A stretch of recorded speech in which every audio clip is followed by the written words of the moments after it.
This is Rock's Bourbon Review here with Ronnie, aka 323 Bourbon Library. Let's go. This is great. All of you were fans of his huge collection, and now he's here with my modest collection. Great collection. But got a lot of good bottles. Ronnie brought a bottle that he's never had, and I guess we're gonna open it up, see how it is. Just got it. So this would be the Altschuler Co. So this is from WoodWork Collective. It's a blend of 10-year-old bourbon, 18-year-old bourbon, 19-year-old bourbon, 70% 10-year-old, 30% 20% 18-year-old, and 10% 19-year-old. So that's some old bourbon in there, and it is very dark. Super dark. It's out of Frankfort, Kentucky. I don't know if this is Buffalo Trace juice. They're not very kind of quiet about where they source their bourbons from, but non-chill filter. I like that. I had the 10 and it was delicious. So I was like, let's jump on this one. So 106.5 proof. That's nice proof point. That is a nice proof point, and it is dark for that proof point. Very red, very aged. This is a beautiful bottle. Yeah, they do a great job. The labels are crazy. Very simple. Not a lot of information on it, but we're gonna important information though. Yeah. I mean, I like the age statements. I like proof point, but we just don't know mash bill. Don't know where it was produced. The WoodWork Collective. WoodWork Collective. But they don't distill, so they're a non-distilling producer. Okay. We're going to try it. Let's crack this thing. Okay. Solid. Let's see here. I mean, good nose on it. My goodness. I don't know if it's Buffalo Trace products, but it sure gives me very reminiscent. It gives me reminiscent of Blanton Straight from the Barrel. That dark, pitted, rich cherryness. Cherry note. Oh my gosh. Yep. Super cherry. Super cherry on the nose. Very, very pleasant nose on this. Aged, a little like a spicy aged oak to it. Well, cheers. Yeah, absolutely. Very nice. Great. What a mouthfeel. Wow. It's every bit of the taste as it smells. Yeah. For me. Completely agree. I think that blend, the majority blend of the 10-year bourbons, keeping the super leather tobacco notes down, but they're still there. Yeah, they're still there. Very not overpowering. No, not at all. That is special. That's nice. Nice in the back end there. That's very good.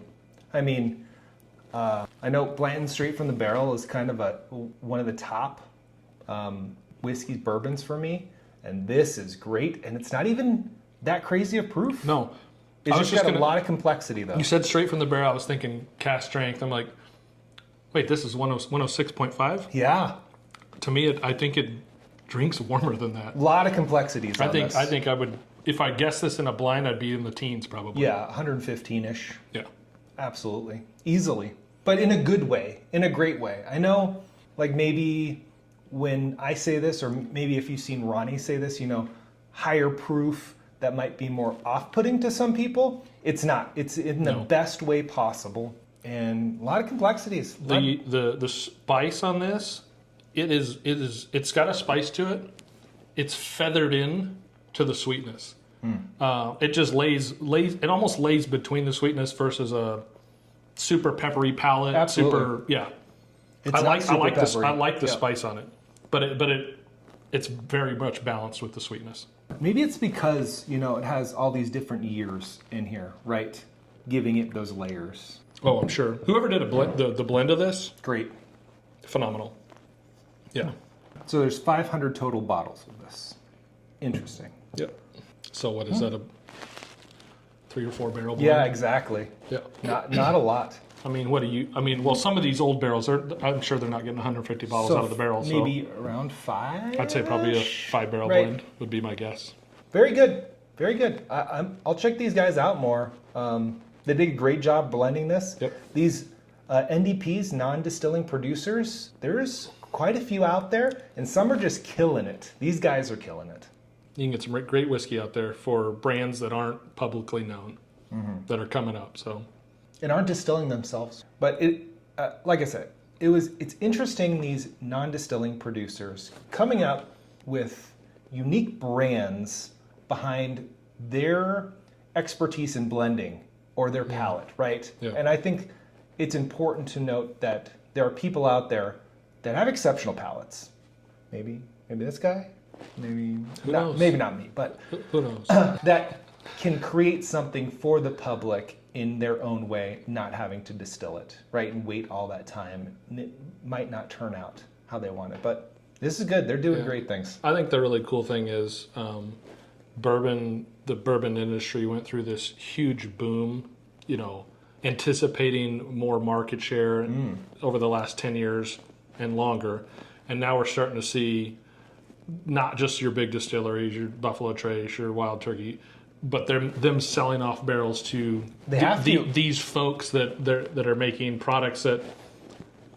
When I got this bottle, I'm like trying to read the label because it is very much almost camouflaged. Yeah. So if you saw this in a Total Wine, you'll never see it in a Total Wine. But if you saw it in a Total Wine, most people would be like, I don't know what that is. But cheers to like Silbox and the people like that are bringing these obscure brands that are I guess a little less out there, making it available to folks that want to try whiskeys that they normally wouldn't be able to. Mm-hmm. Yeah. Well, this is great. Thanks for bringing this. Absolutely. Cheers.